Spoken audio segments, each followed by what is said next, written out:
Boa tarde, aqui é o professor Orivaldo Gonçalves. Estou dando início a uma série de vídeos referentes à matemática financeira. Nós vamos trabalhar, além de matemática financeira, em vídeos futuros sobre o mercado financeiro, captações de recursos, renda fixa e renda variável. Trazendo alguns conceitos, a matemática financeira é um segmento da matemática utilizado como uma ferramenta extremamente útil para efetuar cálculos e análises de alternativas de investimentos ou para apurar custos em financiamentos de bens de consumo ou projetos em geral. Por intermédio de procedimentos matemáticos, podemos simplificar a operação financeira apurando fluxos de caixa.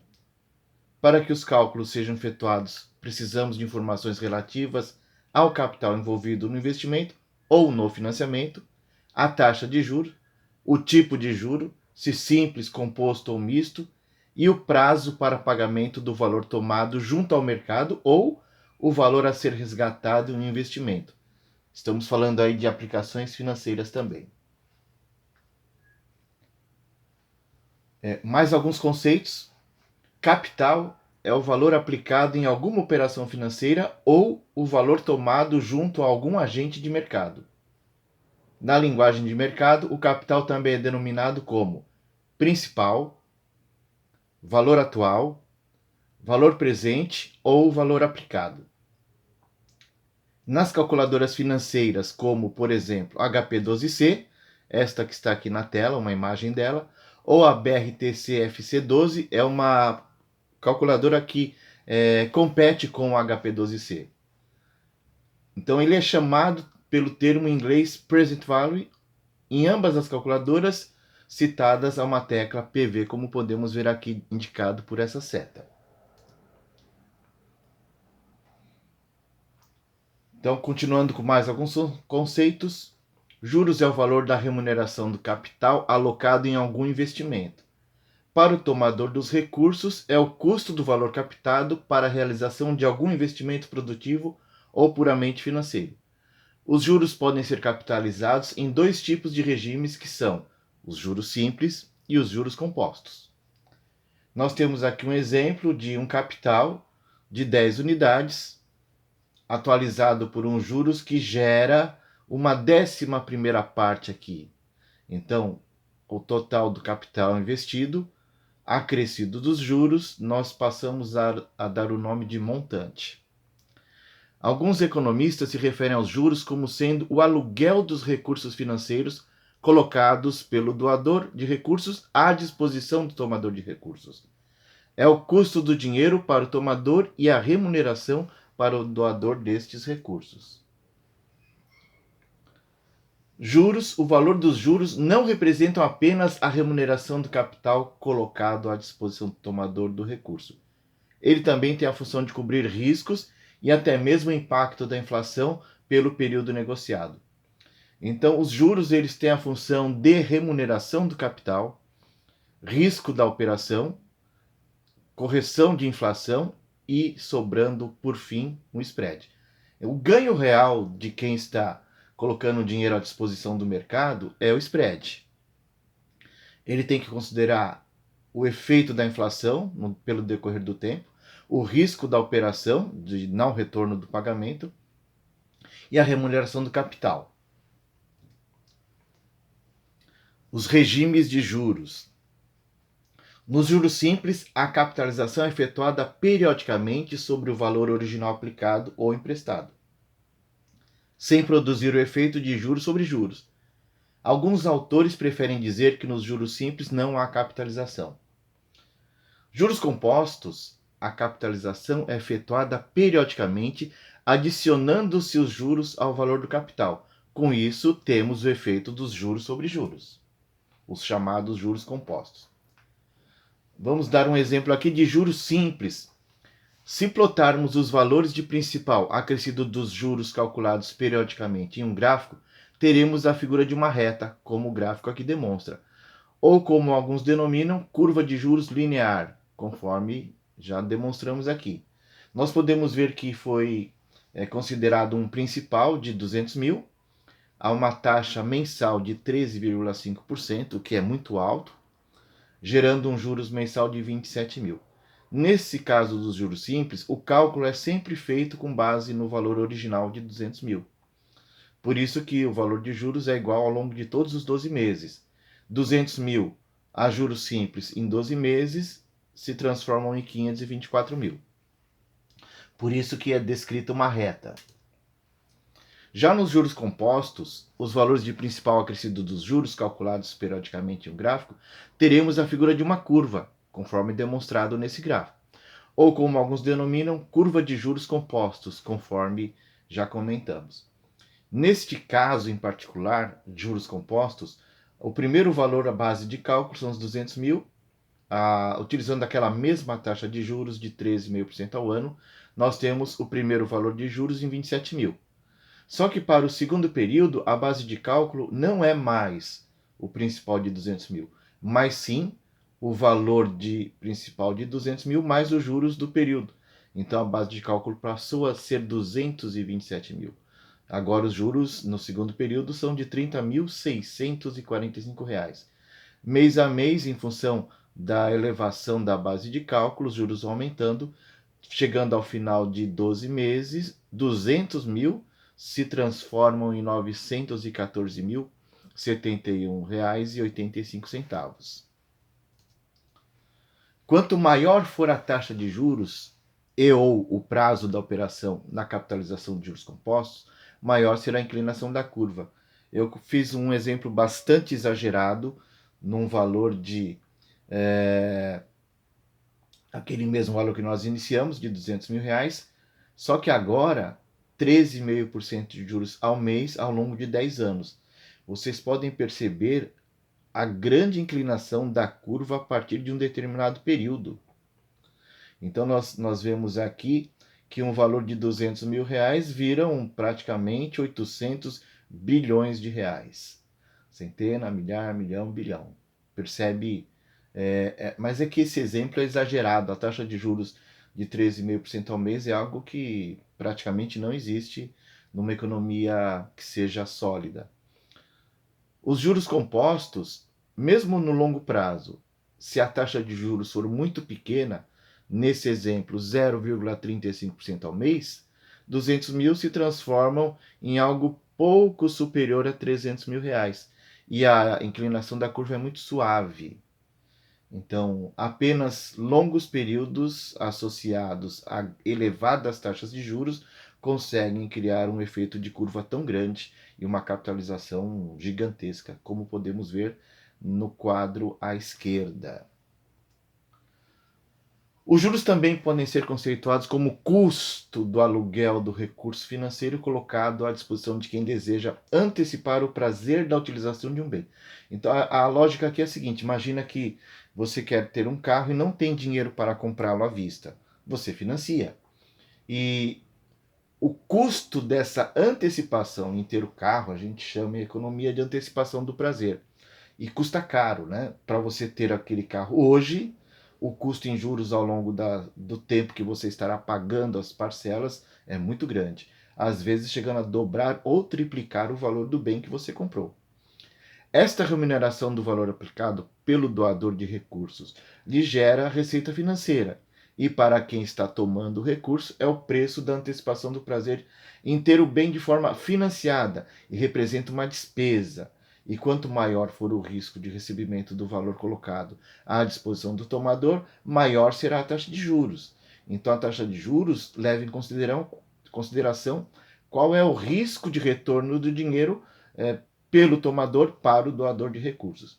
Pois nela estão embutidos os riscos verificados, risco de inadimplência a gente está falando aí, né?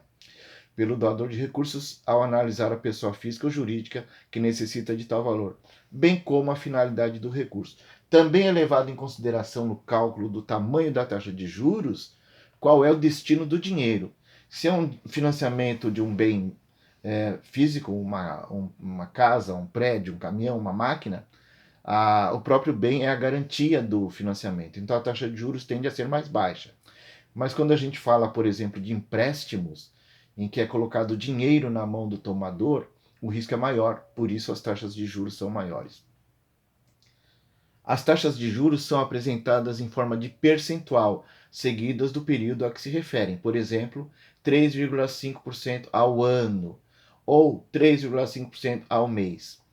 Outra forma de apresentação das taxas de juros é por intermédio dos números reais, como por exemplo, se você dividir 3,5% por 100, ele representa 0,035, ok? Tanto faz, nesse exemplo, se ao mês ou ao ano. Para fins de cálculo, nós usamos nessa forma, 0,035. Agora um ponto que a gente está fazendo, abrindo um parênteses aí, né? Um comparativo entre remuneração da poupança e taxas de juros Selic. Então vamos considerar o seguinte, no momento atual, 2024, nós estamos em agosto, taxa de juros Selic 10,5%. Imagina que você faça uma aplicação recebendo a Selic, né? Num período curto aí de prazo de investimento, nós temos várias alíquotas de imposto de renda. Vamos considerar 20%. Então, 20% dos 10,5% dá 2,10%. Então, taxa de juros 10,5 menos o imposto de renda de 2,10 tem uma taxa de Selic líquida de imposto de 8,4. Nós estamos com uma inflação em torno de 13,8%. Então, qual é o ganho real, o juros real, descontando imposto de renda e inflação? 4,6%. Então, essa é a remuneração de verdade que o investidor terá. Comparando com a poupança, juros da poupança 0,5% ao mês, capitalizado dá 6,17% ao ano. E a poupança ela paga não apenas esses juros, ela é acrescentada a variação da taxa referencial, que no último período de um ano foi de 1,76%. Então a remuneração da poupança, neste cenário atual, 7,93% ao ano. Não tem imposto de renda, então a remuneração da poupança líquida de R continua 7,93%. Desconsiderando os efeitos, ou seja, considerando os efeitos da inflação, nós temos um ganho líquido real de 4,13%.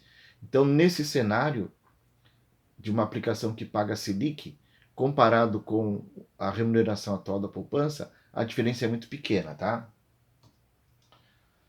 Falar um pouquinho mais de conceitos quando se fala de matemática financeira.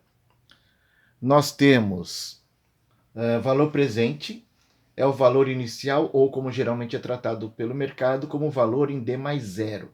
No mercado financeiro, D mais zero significa o hoje, né? E é tratado nas calculadoras financeiras em termos em inglês, present value. O valor futuro é o valor presente acrescido dos juros pelo período da operação. Em outras palavras, é o valor presente capitalizado pelos juros no decorrer do tempo.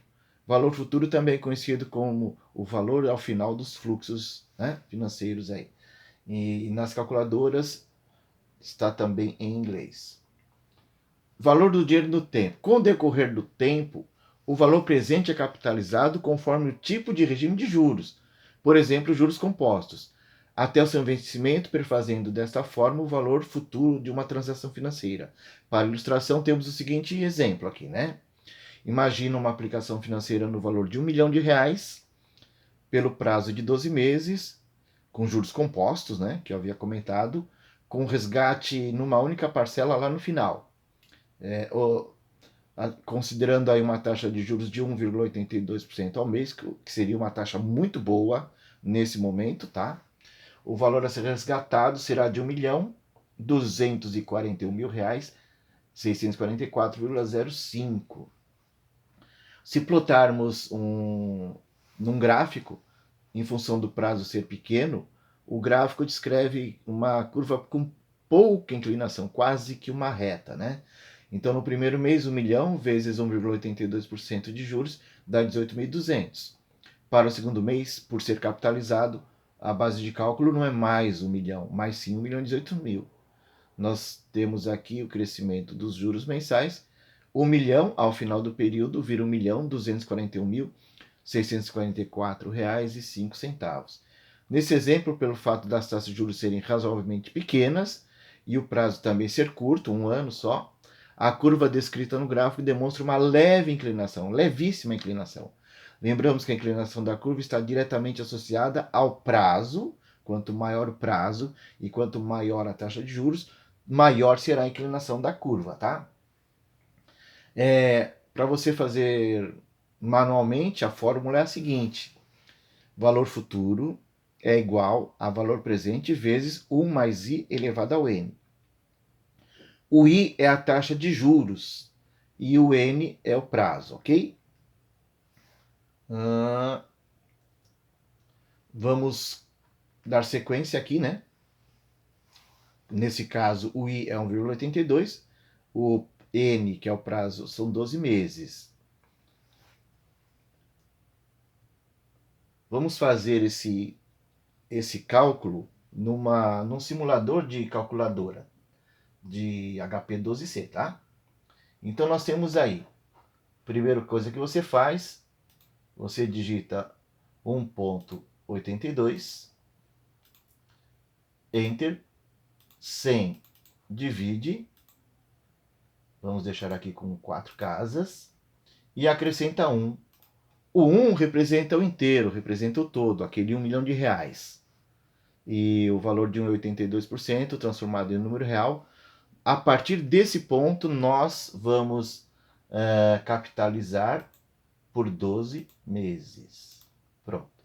Então, 1,82% ao mês é igual a 24,16%, ok? Depois desse ponto, você apenas multiplica o valor aplicado de 1 milhão e você encontra aquele resultado que nós demonstramos nas tabelas. Vamos deixar aí com apenas 2 casas, né? Uma outra forma de fazer o cálculo é por meio da HP12C. Nós vamos retomar a apresentação aqui, né? Na HP12C, você vai digitar 1 milhão, apertar a tecla CHS para transformar o fluxo em negativo, depois apertar a tecla PV, o valor presente. Em seguida, você pode digitar 12, apertar a tecla N, depois 1,82, apertar a tecla I e, por fim, apertar a tecla FV, que dará a resposta. Então, o valor futuro, calculado dessa forma mais simples ainda no HP12C, nós teremos, vamos fazer aqui, né? 1 milhão, CHS, PV, ok? Depois, 1,82 é a taxa de juros na tecla I. Depois, 12 é o período na tecla N. E você clica na tecla FV e a calculadora já te dá a resposta. Bastante prático isso, né? Retornando ao que nós estamos apresentando. Vamos lá, carregando a planilha. Fica bem prático isso, né? Então, só antes de finalizar esse vídeo, juros simples, né, são mais utilizados em países que não têm histórico de inflações elevadas ou mesmo em países que possuem tal histórico nas operações de curto prazo. Veremos alguns exemplos mais à frente, no segundo vídeo que eu vou colocar, tá? E nós continuaremos trabalhando com exemplos de cálculos, tanto por meio de fórmulas quanto na calculadora HP12C. Ok, pessoal? Então, ainda hoje vou postar esse vídeo e vou produzir a continuidade dele. Então, essa é a parte 1. Nós temos muitas informações de matemática financeira nesse estudo que fizemos, ok? Obrigado e abraços!